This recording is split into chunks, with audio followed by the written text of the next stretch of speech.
एक राधेश्याम नाम का व्यक्ति था। स्वभाव का बड़ा ही शांत एवं सुविचारों वाला व्यक्ति था। उसका छोटा सा परिवार था जिसमें उसके माता पिता, पत्नी एवं 2 बच्चे थे। सभी से वो बेहद प्यार करता था। इसके अलावा वो कृष्ण भक्त था और सभी पर दया करता था। जरूरतमंद की सेवा करता था, किसी को दुख नहीं देता था। उसके इन्हीं गुणों के कारण श्री कृष्ण उससे बहुत प्रसन्न हुए और सदैव उसके साथ रहते थे। और राधेश्याम अपने कृष्ण को देख भी सकता था और बातें भी कर सकता था। इसके बावजूद उसने कभी ईश्वर से कुछ नहीं मांगा। वह बहुत खुश रहता था क्योंकि ईश्वर हमेशा उसके साथ रहते थे, उसे मार्गदर्शन देते थे। राधेश्याम भी कृष्ण को अपने मित्र की तरह ही पुकारता था और उनसे अपने विचारों को बांटता था। एक दिन राधेश्याम के पिता की तबीयत अचानक खराब हो गई। उन्हें अस्पताल में भर्ती किया गया। उसने सभी डॉक्टर्स के हाथ जोड़े, अपने पिता को बचाने की मिन्नतें की, लेकिन सभी ने उससे कहा कि वो ज़्यादा उम्मीद नहीं दे सकती और सभी ने उसे भगवान पर भरोसा रखने को कहा। तभी राधेश्याम को कृष्ण का ख्याल आया और उसने अपने कृष्ण को पुकारा। कृष्ण दौड़े चले आए। राधेश्याम ने कहा, मित्र, तुम तो भगवान हो, मेरे पिता को बचा लो। कृष्ण ने कहा, मित्र, ये मेरे हाथों में नहीं है। अगर मृत्यु का समय होगा तो होना तय है। इस पर राधेश्याम नाराज हो गया और कृष्ण से लड़ने लगा। गुस्से में उन्हें कोसने लगा। भगवान ने भी उसे बहुत समझाया पर उसने एक न सुनी।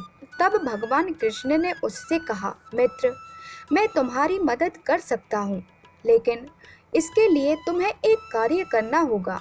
राधेश्याम ने तुरंत पूछा, ऐसा कार्य?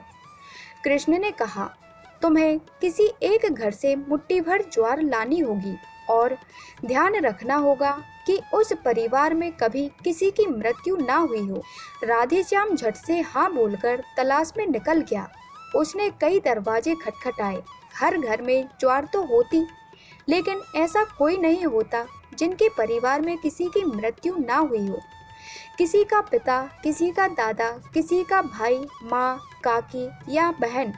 2 दिन तक भटकने के बाद भी राधेश्याम को ऐसा एक भी घर नहीं मिला। तब उसे इस बात का एहसास हुआ कि मृत्यु एक अटल सत्य है। इसका सामना सभी को करना होता है, इससे कोई नहीं भाग सकता। और वो अपने व्यवहार के लिए कृष्ण से क्षमा मांगता है और निर्णय लेता है, जब उसके पिता जीवित हैं उनकी सेवा करेगा। थोड़े दिनों बाद राधेश्याम के पिता स्वर्ग सिधार जाते हैं। उसे दुख होता है, लेकिन ईश्वर की दी उस सीख के कारण उसका मन शांत रहता है। दोस्तों, इसी प्रकार हम सभी को इस सच को स्वीकार करना चाहिए कि मृत्यु एक अटल सत्य है।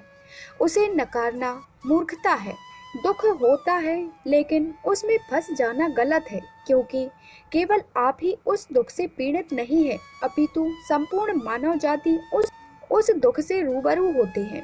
ऐसे सच को स्वीकार कर आगे बढ़ना ही जीवन है।